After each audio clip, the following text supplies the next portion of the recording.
Okay, so on this video, ipapakita ko kung paano yung tamang pagliko when going out sa parking. So, I'm gonna hit reverse. Tapos check natin sa likod, both sides, and then yung camera lingon sa likod, and then reverse tayo,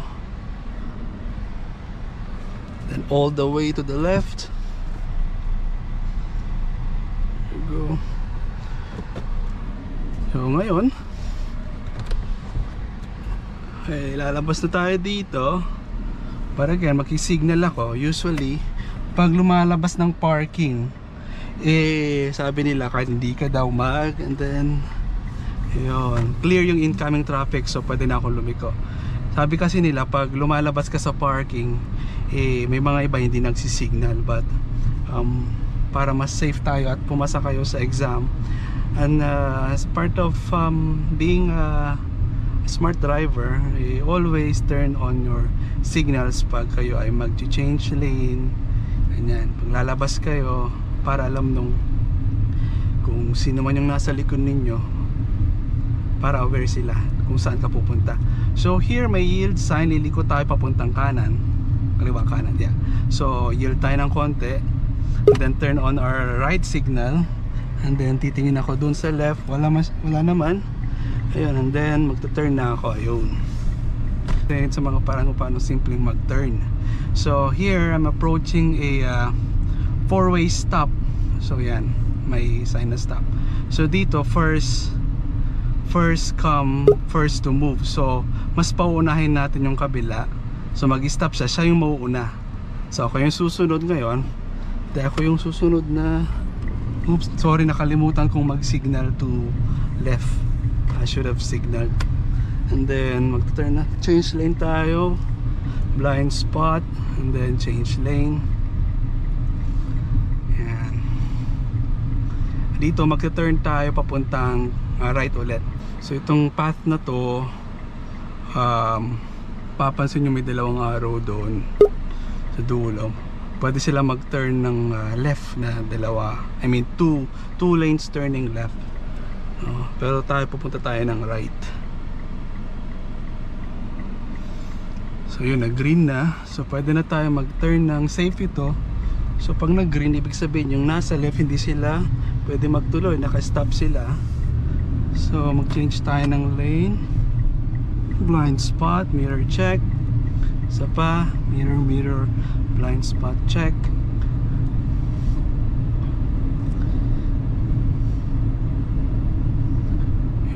Diretso lang.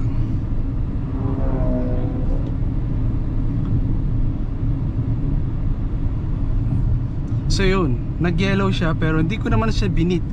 Pero malapit na ako at yellow pa rin siya, so medyo safe pa rin naman mag-go doon sa stoplight na yun. Kasi pag bigla akong mag-i-stop, I will end up being at the middle of the intersection, no? Although I've done that a lot, ang dami kong mistakes. Until now, it's my first month na nagda-drive. So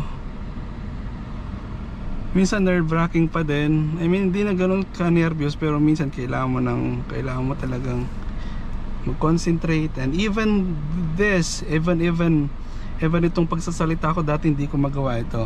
Like when I'm driving for the first time, kailangan ko talagang concentrated, walang sound, walang ibang distraction. So ngayon, so parang I think na nag-improve na kasi kaya ko naman ng ito dito, mag-stop ako ng konti o even green siya, kailangan kong mag-yield at okay, tutuloy ko kasi minsan congested dun sa part na yon, baka kasi may stuck tayo sa traffic. So there you go, yun, tuloy lang. 60 dito pero hindi ko pwedeng doing 60, bilisan ng 60, no? Kasi medyo congested medyo busy. Pauwi na kasi Biyernes, Friday evening na. So tapos na sa work ng mga to, pauwi na din. So, okay.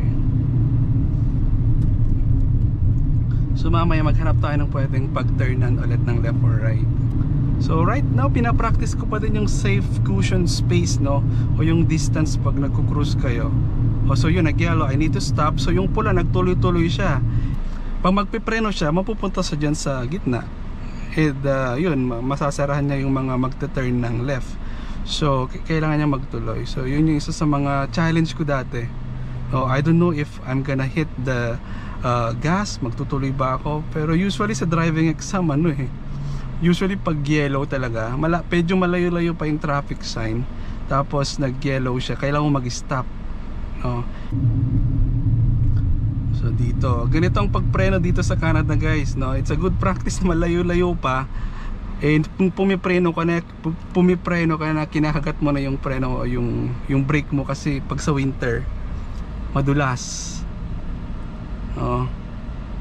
Pinaktis ko talaga yun kasi dati ang pagpreno ko yung pag malapit na Grabe talaga takot ko, guys, nung nagsisimula ako mag-drive. Dapat talagang tahimik, walang sound, talagang never ako magsasalita. But now, thank God at medyo na-overcome ko yun. Until now, I cannot say again na perfect yung aking pagdadrive, pero everyday nakaka-uwi at nakakapunta tayo ng trabaho ng safe naman. Iyahat ko si Mrs. ng safe, so thank God. And I will keep being a smart and nice driver as much as I could. Minsan may mga errors din tayo kahit sa hindi lang sa pagdadrive, minsan bobo tayo, minsan okay, no? But siyempre sa driving, as much as possible, let's try our best na maging safe driver, para maging safe tayo sa atin, maging safe tayo sa iba. Dito sa may left ko, pupunta sila ng kaliwa, magle-left turn yung mga yan. Ako dito sa gitna, tsaka sa may kanan, didiretso kami. So unti-unti, hindi mo pwedeng bilisan ka agad, baka mabangga mo yung sedan. So yun, 60 pa rin dito, guys, so I will keep cruising. Yan, nasa 50 ako Ayan. And then dito magsisignal ako ng papuntang left, kasi dediretso tayo mamaya doon sa exit, o yung exit ba tawag doon, yung pupunta na tayo sa White Mud, sa mga primary roads dito, which is mas mabilis, dapat nasa 80, no? So dito i-change ako ng magsisignal ako going to left, pero stop kasi ayun. So dito pag naging green yon, ayun, papunta dun sa white, papuntang kaliwa. Ayun, so green na siya.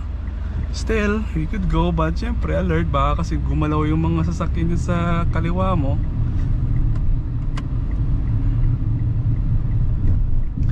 So slow down tayo, magte-turn tayo ng left dito. Ayun, slow down. And let's make our turn. Ayan. And then dito kasi merong yan, may stoplight ulit. So kailangan natin mag-stop. Medyo malapit ako dun sa sedan ulit, no? Dapat medyo malayo ka ng konti. Dapat again, you could see the tires ng sasakyan sa harapan mo connected, or naka-connect, contact siya sa pavement o sa kalsada. So yun, we're trying to merge sa mga main highway dito. So dito dapat congested kasi, pero dito usually dapat 80, naka-80 ka na bago ka naka-merge. Tapos syempre magki-signal na tayo maya-maya.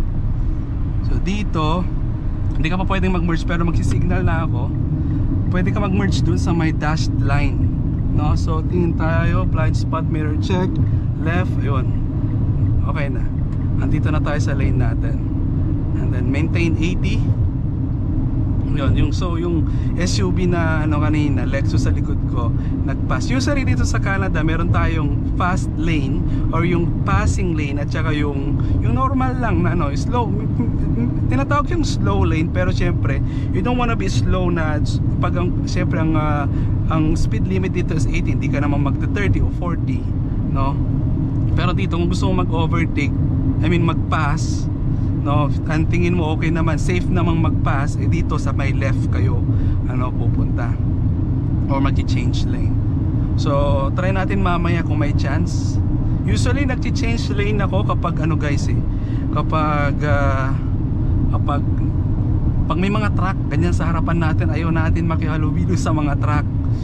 Sabi nga nila, you don't want to get along with trucks kasi isa sa mga sobrang laki nila, napakalaki ng blind spot nila, mahirap kanilang kitain o tingnan o ma-check. So yun, cruising lang tayo 80 guys.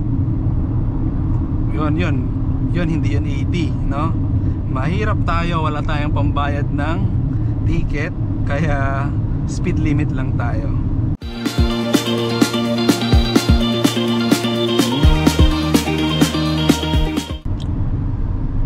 So change lane na tayo dito.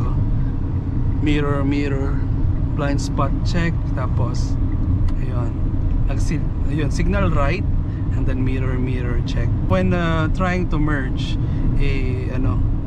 iwasan nyo mag-slow down kasi sa exam parating o sa driving lesson parating mali ko yun pag nag-merge ako, nagpe-preno ako, may mga kasundutan ka kasi, no?